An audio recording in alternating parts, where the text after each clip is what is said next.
Hey guys, how's it going? I've been a bit quiet on the Universal front over the last month or so, simply because there's not been a lot happening.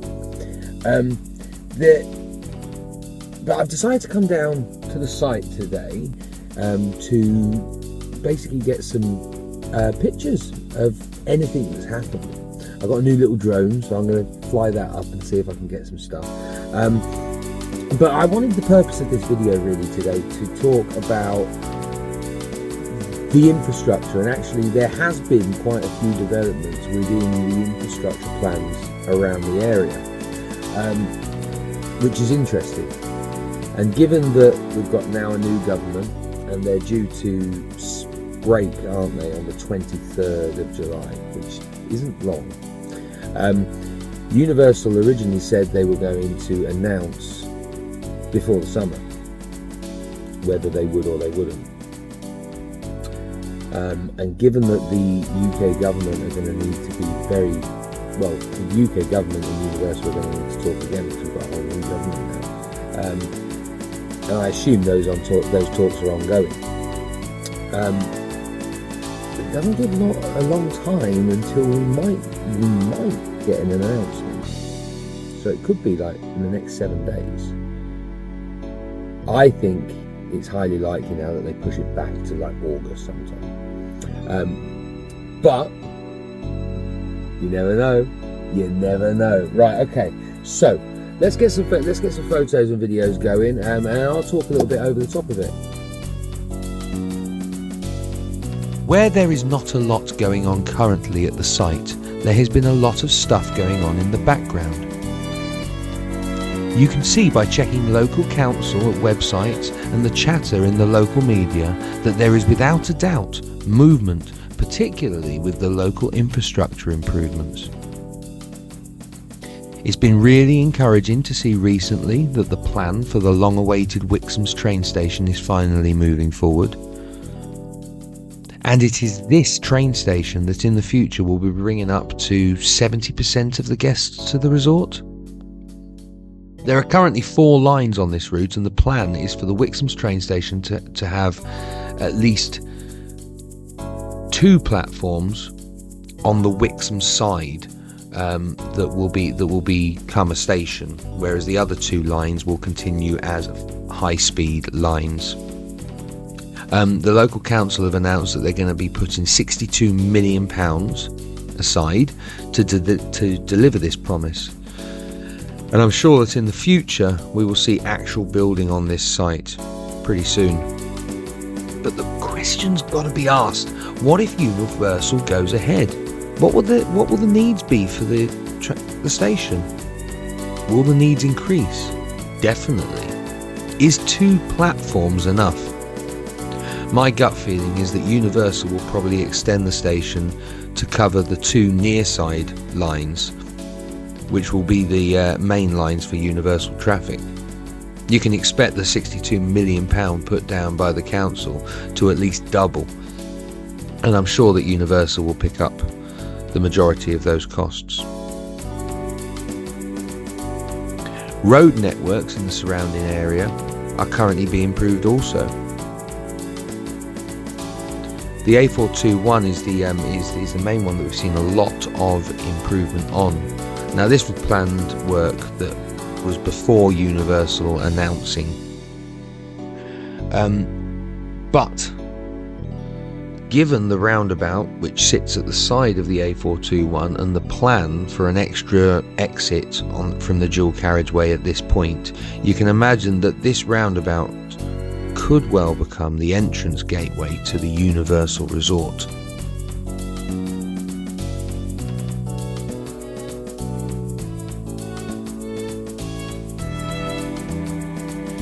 Universal have also this week officially bought 2 of the houses that sit in the middle of their property. There's a road, as I've said before, that goes through the middle of the 2 sites called Manor Road, and there's probably around 15 houses all lining the north site of the Universal land where the old brickworks were.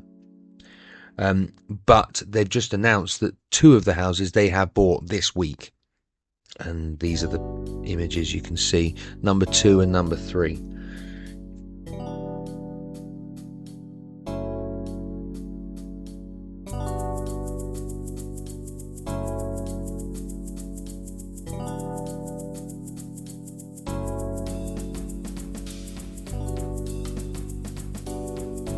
If you look at population demographics for the big resorts around the world, like this one could well be, you'll see why it's vital that they get the transport and infrastructure right. Just looking at the map here, if you draw a circle around Disneyland Paris with a 200-kilometre radius, the people living in that area equals to around 22.5 million people. For Universal Orlando, it's much smaller. Look at that. 12.25 million people live in the vicinity of Universal Orlando. You draw the same around the Bedford site, you'll see that the numbers are much higher, around 47 million people living in a 200-kilometre radius. And that's not including the hundreds of thousands of visitors that they will get from overseas. So it's vital that these transport links are looked at and improved upon.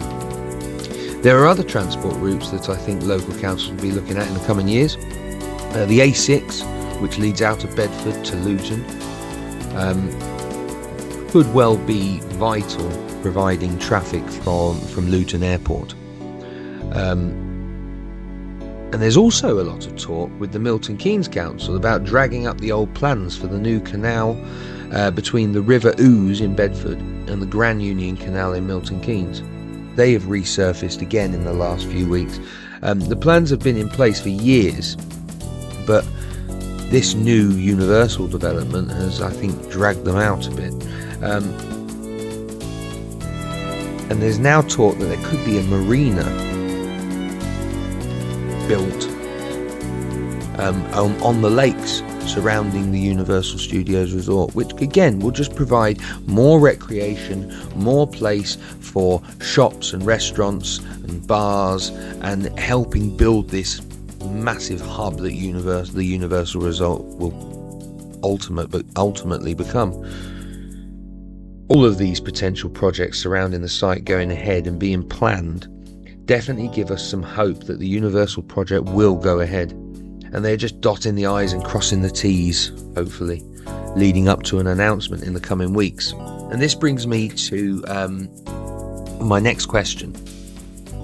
Well, very important question, the most important question. When? When will we hear an official announcement? When will construction begin? Well, let's look at what we know. Universal have said since the beginning that they expect to make a decision by the summer. Well, we're very much right there now. This is just the beginning of the summer. The general election, though, and the new Labour government means that things may have slowed down slightly, as the work that Universal were planning was planned and talked through with the old Conservative government. So there's definitely going to be conversations that need to be readdressed now. I fully expect that Universal is still in talks with the new Labour government, who are due to take a break on the 23rd of July. So an announcement is either imminent, in the next days, or this process will we will find something out in August. There is encouraging evidence that an announcement is imminent, though, in letters that Universal have sent out to residents and the government itself in just the last week. I have recently received an email from Universal telling me of where Universal currently stand, and immediately after they've sent a public letter to the government.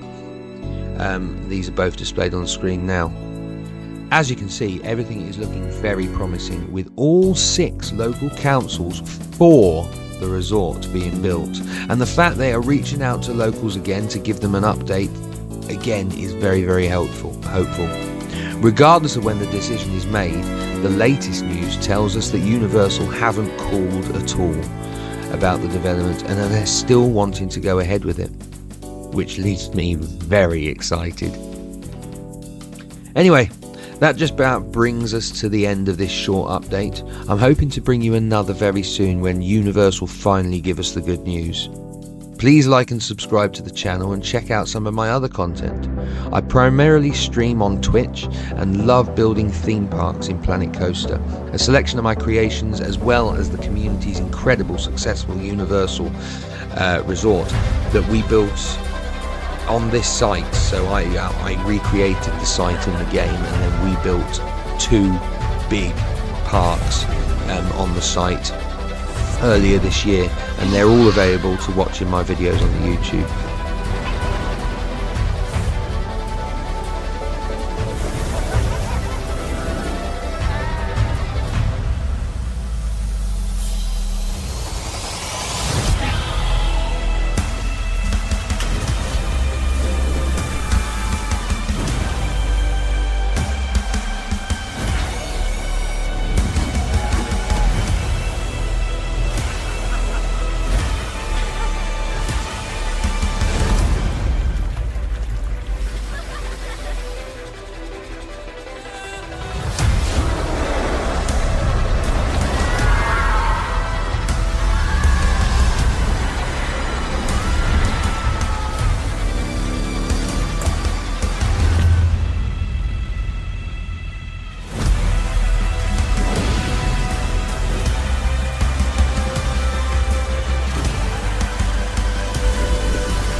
Please check them out. Until next time though, I've been Winder, this has been Winder TV, and I will catch you on the flip.